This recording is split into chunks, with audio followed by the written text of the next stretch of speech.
আল্লাহ বলে পাপীরা জাহান্নামের আযাবে থাকবে চিরস্থায়ী। লা ইউফাত্তারু আনহুম, জাহান্নামী লক্ষ কোটি বার আল্লাহকে বলবে, আল্লাহ এই জাহান্নামের আগুন থেকে একটু বিরতি দেন, একটু বিশ্রাম দেন, আমি আর পারছি না মাওলা, এত আগুন আমি আর কোনোভাবে সইতে পারছি না। আয় আল্লাহ, কুল্লামা নাদিজাত জুলুদুহুম বাদদালনাহুম জুলুদান গায়রাহা। কোরআনে আল্লাহ বলছে, নাফরমান জাহান্নামের আগুনে তোমার শরীর প্রতি সেকেন্ডে জ্বলে পুড়ে ছাই হবে, আবার নতুন করে সাথে সাথে চামড়া আবার নতুন হবে, আবার চামড়া ঘষবে, জ্বলবে, আবার নতুন হবে, আবার হবে, এভাবেই চলবে অনন্তকাল। হ্যাঁ, জাহান্নামী বারবার জাহান্নামের পারে আসতে চাইবে। আল্লাহ তাআলা বলেন, উঈদু ফিহা, ফেরেশতা আবার লাথি দিয়া ধাক্কা দিয়া জাহান্নামের মাঝখানেই ফেলে দিবে।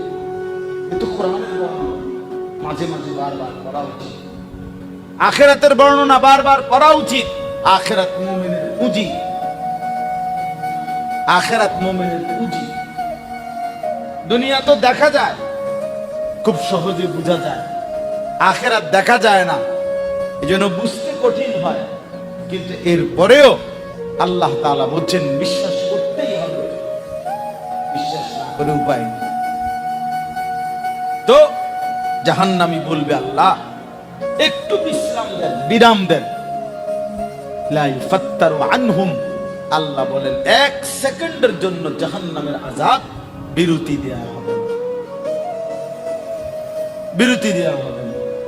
একটা কথা আমরা সবাই মনে রাখতে হবে, আর কিছু না হোক কমপক্ষে নিজের এবং নিজের স্ত্রী, সন্তান, পরিবারের সদস্য এইটুকুর ব্যাপারে, আমি, আমার স্ত্রী আর আমার 4টা ছেলে মেয়ে, আমি আমার কথা বললাম, তাহলে আমরা 6 জন, এখন আমার ছেলে এই 6 জন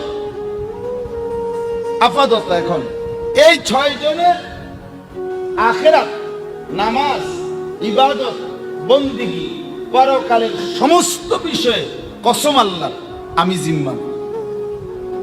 আমার স্ত্রী কেন নামাজ পড়ে না, এটার জন্য ওই বেটিও জবাব দিতে হবে, আমিও জবাব দিতে হবে। মেয়েটা কেন পর্দা করে না, এটার জন্য বাবাও জবাব দিতে হবে, মেয়েও জবাব দিতে হবে। ছেলেটা কেন নামাজ পড়ে না, এর জন্য বাবাও জবাব দিতে হবে, মাও জবাব দিতে হবে, ছেলেটাও জবাব দিতে হবে। এখানে কোনো মুক্তি নেই, আখিরাতের বিষয়ে, পরকালের বিষয়ে কোনো মুক্তি নেই। এখানে প্রশ্নের মুখোমুখি হবেই। নবী সাল্লাল্লাহু আলাইহি ওয়াসাল্লাম বলছেন, ইত্তাকুন নার ওয়ালাউ বিশিক্কি তামরা, জাহান্নামের আগুন থেকে নিজেকে বাঁচাও, জাহান্নামের আগুন থেকে নিজেকে বাঁচাও, সামান্য দান করে হলেও। সেটা বুঝাইতে গিয়ে নবী বলছেন, যদি কিছু না থাকে, প্রয়োজনে খেজুরের দানা, একটা বিচি খেজুরের, এই পরিমাণ হলেও কিছু দান করে নিজেকে জাহান্নাম থেকে বাঁচাও। এরপরে নবীজি বলছেন, ফাইল্লাম তাজিদ, যদি তোমার কাছে খেজুরের দানা পরিমাণ দেওয়ার মতো কিছু নাই, একটা চকলেট দিবার মতো কিছু নাই, এতটুকু দান করার মতো সক্ষমতা, সামর্থ্য নাই, তো নবী সাল্লাল্লাহু আলাইহি ওয়াসাল্লাম বলেন, ফাবিকালিমাতিন তাইয়্যিবা, এই কথাটা বলার জন্য, ফাবিকালিমাতিন তাইয়্যিবা, তাহলে একটি সুন্দর, পবিত্র, ভালো শব্দ বলুন, একটা শব্দ, ফাবিকালিমাতিন তাইয়্যিবা, এই একটা শব্দই বলো, একটা ভালো কথা। এক ছোট্ট একটি শব্দ কাউকে তুমি বললা, এইটাই তোমার আমল নামার মধ্যে সাদাকার সওয়াব, এইটাই হতে পারে জাহান্নাম থেকে মুক্তির মাধ্যম। তাহলে কালিমাতিন তাইয়্যিবা, ছোট্ট একটা শব্দ। এই জন্য কম কথাও, অল্প সময়ও সামান্য আল্লাহর কথা বলা উচিত, যেটুকু সুযোগ। এক হাদিসের মধ্যে আছে, এক সাহাবী, সাধারণ সহজ সরল সাহাবী, নবীজি সাল্লাল্লাহু আলাইহি ওয়াসাল্লামের কাছে একদিন এসে বললেন, ইজিনি ওয়া আউজিস, হে নবী সাল্লাল্লাহু আলাইহি ওয়াসাল্লাম, আমাকে একটু নসিহত করেন, তবে সংক্ষেপ করে, সংক্ষেপ বলি, অল্প বলি, কমাইয়া কইলেন। তো নবী সাল্লাল্লাহু আলাইহি ওয়াসাল্লাম বললেন, লা তাদহাক লা তাগদাব, তুমি রাগ করো না। শেষ ওয়াজ, লা তাগদাব। তাহলে এটা একটা সিগা না, লা তাগদাব ওয়াহিদ মুযাক্কার হাজিরের সিগা, নাহি হাজির মারুফ নাকি? খালাস, এই যে এক সিগা, একটাই শব্দ, লা তাগদাব, রাগ করো। আর কিচ্ছু বলেন, এইটাই ওয়াজ। উনি বলছে আমার একটু ওয়াজ করেন, তবে কদুর শর্ট করে, কম কইয়েন, কমাইয়া কইয়েন, ঠিক আছে? তো হাদিসের মধ্যে আছে, ফারাদ্দাদা মিরারান, ওই সাহাবী আবার পুনরাবৃত্তি করলেন, ইয়া রাসূলুল্লাহ আর একটু বলেন, এত শর্ট কইছি না, কম বলছি, ঠিক আছে, এটা তার মানে কি এক শব্দ? নবীজি সাল্লাল্লাহু আলাইহি সাল্লাম উনি যতবারই এটা বলছে, আটটু কর, নবী বলছে লা তাগদাব, রাগ করো, শেষ, আর কিছু বলেন। মানে আজকের ওয়াজ উনি বুঝছে এইটাই, আর পারবে না, এতটুকু। এই জন্য হাদিসে এই শব্দটা প্রয়োগ আছে, ওয়ালাউ আনা বিশত্রি কালিমা, কে যেন তার ভাইকে সাহায্য করে প্রয়োজনে একটি শব্দের একাংশ দিয়ে, মানে পুরা শব্দটাও বলে নাই, শব্দের ভাঙ্গা একটু অংশ, এতটুকু দিয়ে হলেও সে যেন অন্যের সাহায্য সহযোগিতা। এ শুধু হোম করছে, বুঝলেন, হাতের ইশারা দিচ্ছে, আচ্ছা ঠিক আছে, এরকম। তাইলে সামান্য থেকে সামান্য, অল্প থেকে অল্প আল্লাহর কথা বলা, শোনা, সামান্য পরিমাণ নেক আমল, এটাকেও সামান্য মনে না করা, বরং ওই সুযোগটাকেও কাজে লাগা। লা তাহকিরান্না মিনাল মারুফি শাইআন, নবী সাল্লাল্লাহু আলাইহি ওয়াসাল্লাম বলেন, নেক কাজের সামান্যকেও সামান্য মনে করো, সামান্য মনে করো। একবারই নবীজি উদাহরণ দিচ্ছেন, যেমন তোমার ভাই বালতি দিয়ে পানি তুলতেছে, তুমি শুধু কেবল তার বালতির কোনাটা একটু ধরে আলগি দিয়ে দাও, এটাও তোমার জন্য সাদাকার সওয়াব। এটারও সামান্য মনে করো যে বালতি মধ্যে ধরে দিছি, না, এটার মধ্যে নেই, এটার মধ্যে নেই। অথবা নবীজি উদাহরণ দিচ্ছেন, অথবা সে মনে করেন কল চিপতেছে, পানি আপনি আগে পানি নিছেন, এটা বেচারা দুর্বল, এই বালতিটা তার পুরাইতে গিয়া কলটা চিপতে চিপতে অনেক সময় লাগে, তো আমার বালতির পানিটা আমি ওনার বালতি দিয়ে পুরাই দিয়েছি, ঠিক আছে, আপনি আমি আমার চেক পারব। রাসূলুল্লাহ সাল্লাল্লাহু আলাইহি ওয়াসাল্লাম বলেন, এটাও অনেক বড় সাদাকার সওয়াব। ওয়ালাউ আন তুফরিগা মিন দালবিক, তোমার বালতি থেকে তুমি তার বালতি কি করে দিছো, পূর্ণ করে দিছো, নিজের বালতি খালি করে দিয়েছো। হযরত মূসা আলাইহিস সালামের জীবনীতে আছে, কোরআনে আছে, ওই দুইজন মেয়ে তারা তাদের বকরিকে পানি পান করাইতে আসছে, তো লোকের ভিড় দেখা অনেক মানুষ, এই জন্য মেয়ে দুইটা এক পাশে বকরিগুলোর রশি ধরে দাঁড়ায় আছে।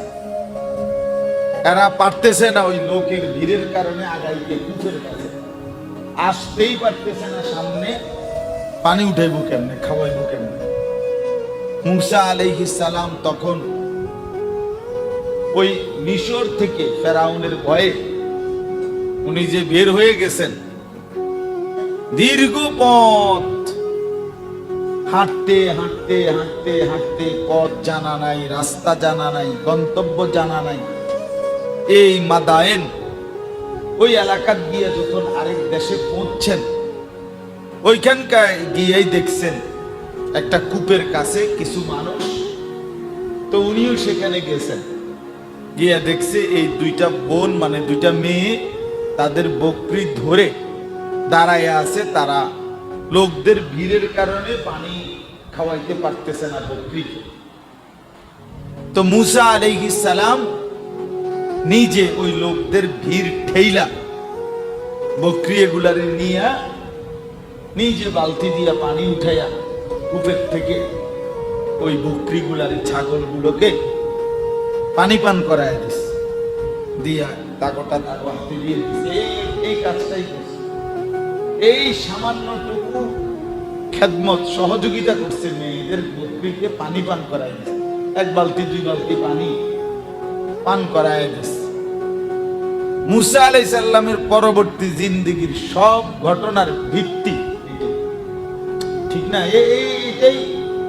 এই দুই মেয়ে গিয়ে তাদের বাবার কাছে বলছে যে আব্বা, আমাদেরকে আজকে একটা যুবক ছেলে সে আমাদেরকে বকরি পানি পান করাই দিছে, ফলে আমরা তাড়াতাড়ি চলে আসছি। তো বাবা শুআইব আলাইহিস সালাম তিনি বললেন একজন মেয়েকে যে তাকে নিয়ে আসো, ওইখান থেকে তার কিছু পারিশ্রমিক, এই যে কাজটা করে দিল আমি দেব। তো মেয়েটা আসছে, মুসা আলাইহিস সালামকে ডাইকা নিয়ে গেছে। শুআইব আলাইহিস সালাম মুসা নবীর সাথে বিস্তারিত ঘটনা শুনছে।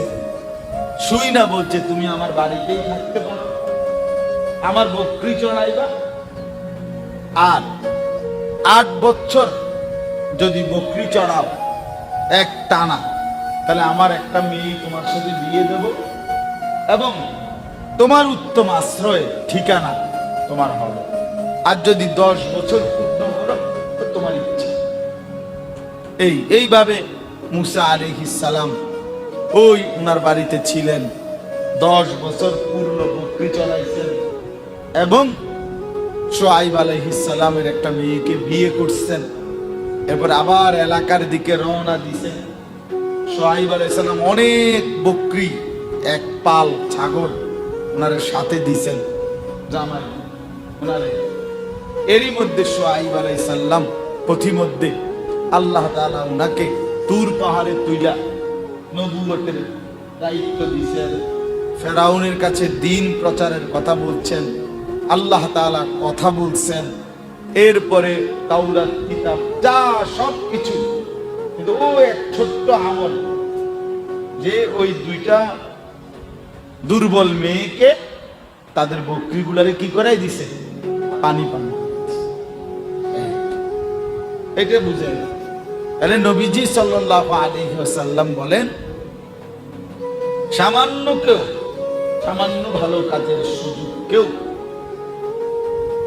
অবহেলা করতে না। তোমরা ওই জন্য মাদ্রাসার তালিমে ইলম যারা, এটা জরুরি ভাইয়া। এই মাদ্রাসার কাজ মানুষের কল্যাণ, অনেক বড় সওয়াবের বিষয়। এই একজনের জুতাই ঠিক করে দিল, এটা তো নেকি, এটা তো নেকি, অনেক বড় নেকি। একজন সাধারণ মুসল্লি, একজন বয়স্ক মানুষ, নবী সাল্লাল্লাহু আলাইহি সাল্লাম বলছেন এক অন্ধকে রাস্তা পার করে দিয়েছে, সাদাকা রাসূল।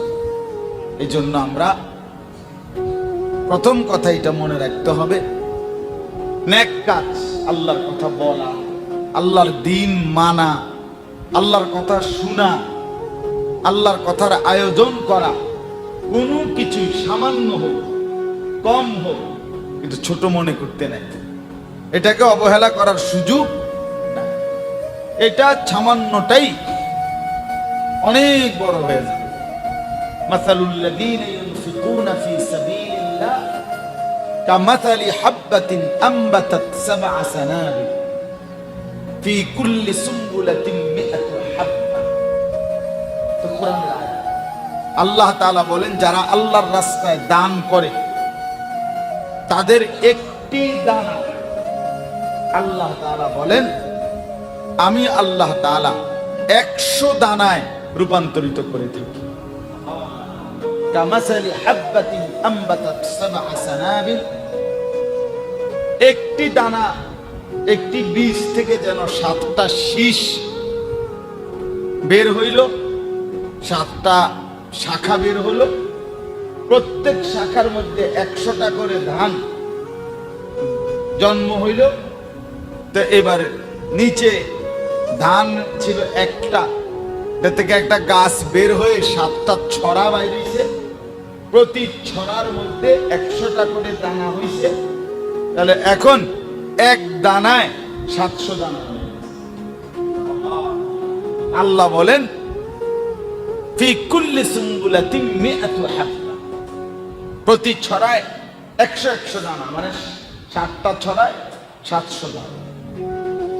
আল্লাহ বলেন ওয়াল্লাহু ইউদাইফু লিমান ইয়াশা, শুধু 700 দানা না, মানে একটি ভালো কাজের, একটি সাদাকার, একটি টাকার নেক কাজ, নেকি আমি আল্লাহ তাআলা 700তে রূপান্তরিত করে থাকি। তো এরপরে আল্লাহ বলেন না, শুধু 700তেই শেষ না, আমি চাইলে, ইচ্ছে করলে তা আরো দ্বিগুণ দ্বিগুণ, ডবল রিডবল করতেই। আল্লাহু ওয়াসিউন আলীম, আর আল্লাহই হচ্ছে সবচেয়ে সুমহান, প্রশস্ত দেনওয়ালা, এবং তিনি সব জানেন। তাইলে এই জন্য এটা ছাত্রদের মধ্যে এটা এই অভ্যাস তৈরি করা যায় সবার মধ্যে। আমি আর হুজুর কি করব, আমি জানি, আপনি জানেনই কি? তা মানে নামাজ যে ফরজ, এই কথাটা তো আপনি জানেন, এইটাই বলেন, অপরকে এইটাই বলেন, আপনার ডানে বামে বলেন। কোরআন হাদিসের মধ্যে আছে, বাস আপনাদেরকেও বলি, হাদিসের মধ্যে কথা আছে স্পষ্ট, আল্লাহ হাসরের ময়দানে প্রত্যেককে প্রশ্ন করবে। 5টা প্রশ্নের এটা একটা প্রশ্ন, ওয়ামাদা আমিলা ফিমা আলিম, তুমি যা যা শুনেছিলে, জেনেছিলে, তা কি কি আমল করছো। তাহলে অতএব আপনি সব জানেন নাই কেন, এটা বিষয় না, যার জিনিস জানলেন তার ব্যাপারে আপনি হক কি আদায় করলেন, এটা গুরুত্বপূর্ণ। এই জন্য আমাদের একটা বড় ব্যর্থতা হইল, বাস্তবতা হইল এটা, যে আমাদের একটা বড় সড় ব্যর্থতা, যে আমরা আমাদের আল্লাহর কথা, কোরআন সুন্নাহর কথাগুলো উলামায়ে কেরাম মসজিদের মিম্বারে, মাহফিলে, ওয়াজে, ইসলাহি মজলিসে, খানকাতে যাই বলে, যে পরিমাণ মুসলমানের সামনে বলে তার 50%, 20%, 10% মানুষও যদি কিছু কথা ওইখান থেকে বলার জিম্মাদারি আদায় করতো, তা যে আমিও অন্যদের কাছে এই কথাগুলো বলি, যাই আমার মনে আছে, তাইলেও ইসলামের প্রচার প্রসার, আল্লাহর কথার প্রচার প্রসার আরো ব্যাপক। কিন্তু এই সামনের কাতারে মনে করেন আজকে 30 বছর ধরে মুসল্লি, এরা 30 জন, প্রত্যেক জুমায় ওনারা এনে বইয়া নামাজ পড়ে, মনে করে এখানে খতিব সাহেব বয়ান করে, কিন্তু এগুলোর কলজা এমন শক্ত, একটা শব্দ এরপরে উঠে গিয়ে আর কারো কাছে বলবে, মাতেও না, লড়েও না, আসেও না, কান্দেও না। এরকম শক্ত বুড়া মানুষ আমাদের বেশিরভাগ বয়স দেখে, ইল্লা মাশাআল্লাহ কম বেশ অল্প তো আছে, অধিকাংশ বুড়া মানুষের একেবারে মুখ কি শুনছেন, মানে কিচ্ছু কইতে হবে, কিচ্ছু কাউরে কোনো কথা নেই, কাউরে কিছু কইতে হবে। গিয়ে খানা হোতা বন বিড়ি চা গপ চা দোয়ান টেলিভিশন নায়নাথপুর লইয়া ফাইজলামি সঙ্গম শেষ শেষ। এটাই জিন্দগি। বয়স পাইছে অতএব খোদায় মরণ দেয় না, ওরাও মরে না, কি করতে হবে? চা দোয়ান ছাড়া করতে রাখি এবারে মানে না পারতো কি করতো? নিজন মরে না জন।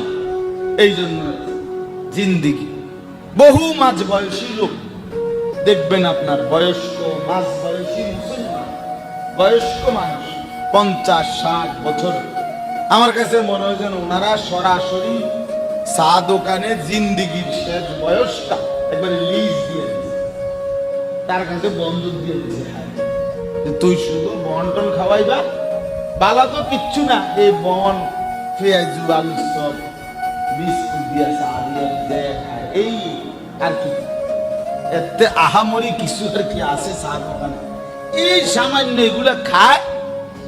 আর এই পুরাটা ঘন্টার পর ঘন্টা হয় বসে নয় টেলিভিশন দেখতেছে, অথবা অপরের গীবত শুনতেছে। নিজে ফাইলে কইতে আছে, নইলে আরেকজনেরটা কি না রে বাপ, না রে চাচা, কথা তো এই ছিল না, কথা তো ছিল আমি আল্লাহর কথা যেটুকু শুনছি অল্প হোক এটুকুই আমি বলি। কোরআনুল কারীমের মধ্যে তো আল্লাহ তাআলা বলছেন, স্বামীকে বলছেন স্ত্রীকে বলুন, বাবাকে বলছে মেয়েকে বলুন, নবীকে বলছে আপনি আপনার মুমিন নারীদেরকে বলুন, কুল্লি আজওয়াজিক ওয়া বানাতিক ওয়া নিসাইল মুমিনিন।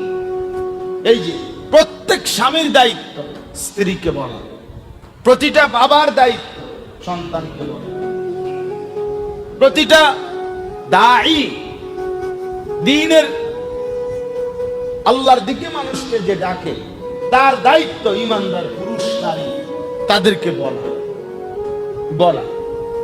এজন্য এটা একটা কথা, আমরা যেন প্রত্যেকে আল্লাহর কথা কম হোক, সব কথা 2 জন হুজুর 4 জন হুজুর এরাই বলে শেষ করতে হইব সবার কাছে, হবে না। তাই মানুষের পরিবর্তনের জন্য, নিজের জিন্দেগির পরিবর্তনের জন্য, নিজের ঘর পরিবার স্ত্রী সন্তানের দিন আনার জন্য বিশ্বাস করেন ওই ঘরওয়ালা ফ্যামিলির কর্তা অভিভাবক তার জবান না খুললে হবে, সে জবান খুলতে হবে, তাকে মুখ খুলতে হবে। এটা জরুরি, এটা জরুরি।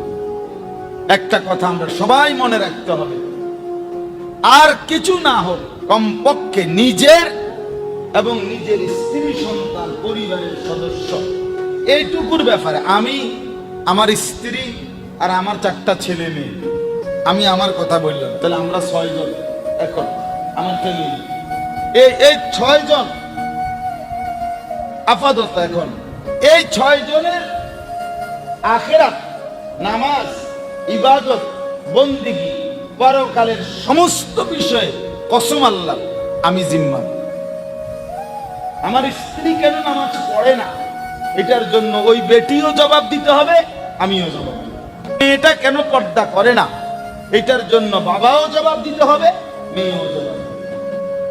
ছেলেটা কেন নামাজ পড়ে না এর জন্য বাবাও জবাব দিতে হবে, মাও জবাব দিতে হবে, ছেলেটাও জবাব দিতে হবে।